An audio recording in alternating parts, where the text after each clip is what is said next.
tous, bienvenue sur la chaîne YouTube de claves.org. Aujourd'hui, nous nous intéressons à la messe comme mystère et comme miracle et nous nous posons cette question: à quoi sert la messe? La messe, comment nous y unir pour être sauvés par elle? La messe, avant d'entrer dans le détail, réfléchissons à ce que c'est. Elle est un acte de culte, elle est une prière publique, une prière de la liturgie. Or, qu'est-ce que la liturgie sinon une manifestation extérieure, rituelle, d'une réalité intérieure, invisible? En ses gestes et en ses paroles, la liturgie nous rend palpable, elle nous rend accessible, accessible pour notre nature qui est à la fois corps et esprit, corporel et spirituel, l'effet de grâce qui est produit par le Christ à travers la médiation de l'Église et de son ministre. Alors, parmi les différentes formes de la liturgie, nous nous arrêtons aujourd'hui sur la messe. Que célébrons-nous en particulier à la messe? La messe est un rassemblement visible du peuple chrétien, certes, mais pas sans une visée particulière. Ce qui nous y rassemble, c'est le Christ, et plus particulièrement le renouvellement de son sacrifice auquel nous sommes associés par la participation au Saint Mystère. Il faut que cette raison profonde de la messe soit manifestée par la liturgie. Un touriste qui assisterait à une messe par hasard ne doit pas pouvoir s'y méprendre. Lorsque nous sommes à la messe, nous ne sommes pas en train de participer à un quelconque rassemblement de groupe. Ce n'est pas le club des anciens du village qui se réunit, c'est l'union des chrétiens au sacrifice du Christ, renouvelé sur l'autel. Ce sacrifice est vrai, c'est un vrai sacrifice, bien qu'il soit rendu présent de manière non sanglante, sacramentelle. Telle est la définition classique de la messe, celle que, enfants, nous avons appris au catéchisme. La messe est le renouvellement non sanglant du sacrifice du Christ. Comment ça? Comment la messe est-elle le renouvellement non sanglant du sacrifice du Christ?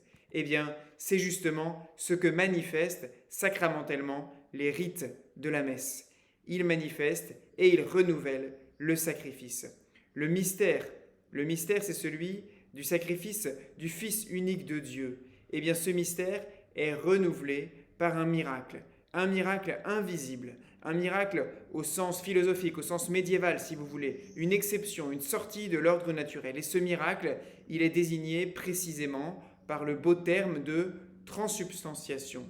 Il est renouvelé par la double consécration du pain et du vin qui deviennent le corps et le sang du Christ. Cette double consécration, elle manifeste, et ce sera le mystère, elle manifeste la séparation du corps et du sang, et donc la mort sacrificielle de Jésus. Ce miracle de la transsubstantiation, il est invisible, mais il est bien réel.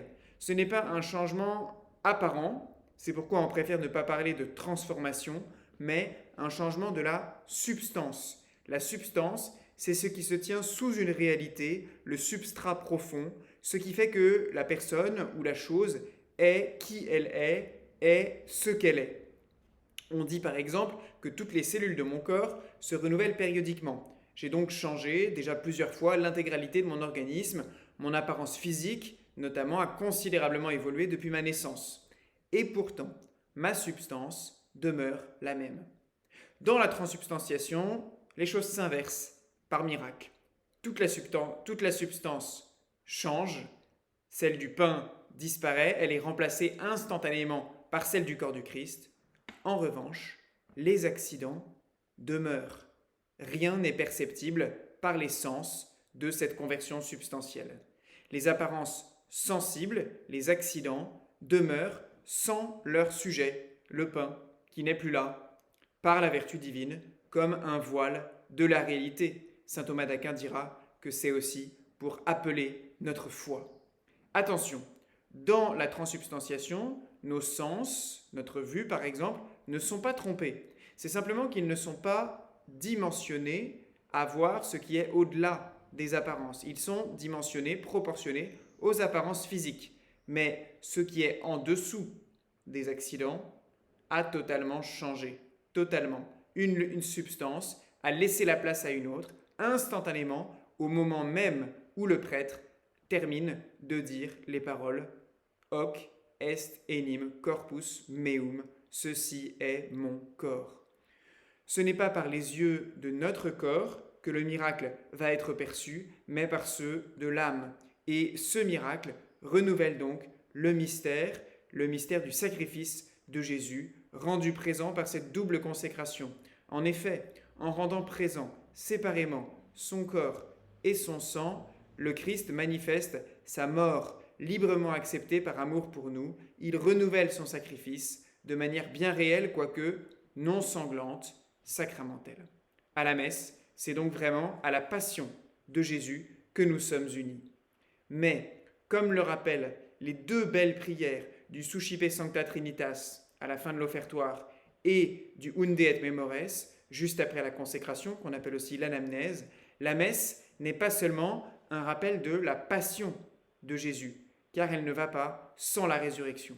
Que serait une religion dont l'événement central consisterait en la mort de son fondateur? Certes, Jésus est mort, il a donné sa vie librement, il est mis à mort, mais son sacrifice est accepté, et donc il n'y a pas de passion sans résurrection. C'est le signe éclatant de sa victoire, de sa domination sur la mort, et il n'y a pas non plus de résurrection sans ascension, le signe définitif de l'acceptation divine. Ainsi, à la messe, le rite sacramentel ne s'arrête pas à la consécration.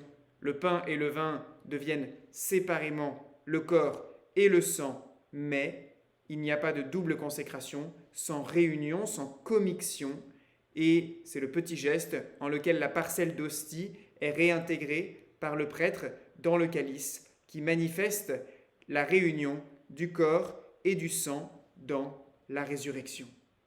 Alors, à quoi sert la messe? À quoi bon la messe? Cette question, elle est tellement actuelle à l'heure où si peu de chrétiens ont une pratique dominicale régulière, où tant de nos contemporains passent à côté du plus grand don fait par Dieu à l'humanité. Eh bien la messe, elle renouvelle le sacrifice du Christ pour que nous en recevions les mérites, en y étant unis, en offrant et en étant offerts avec lui. Le plan originel de Dieu, qui nous crée intelligents et libres, c'est en effet de faire de nous des coopérateurs privilégiés de son œuvre. Dieu, cause première, a voulu passer par les causes secondes. Il a voulu construire le monde avec nous et pas sans nous. Il ne veut donc pas nous sauver sans nous ou malgré nous, mais avec nous. Comment dès lors pouvons-nous lui être associés dans cette œuvre de notre salut, accomplie sur la croix et renouvelée à la messe? Comment faire? Eh bien, le moment le plus important de notre point de vue, c'est peut-être l'offertoire de la messe. C'est le moment où notre offrande est prise et intégrée à celle du Christ pour être élevée avec elle et rendue acceptable à Dieu.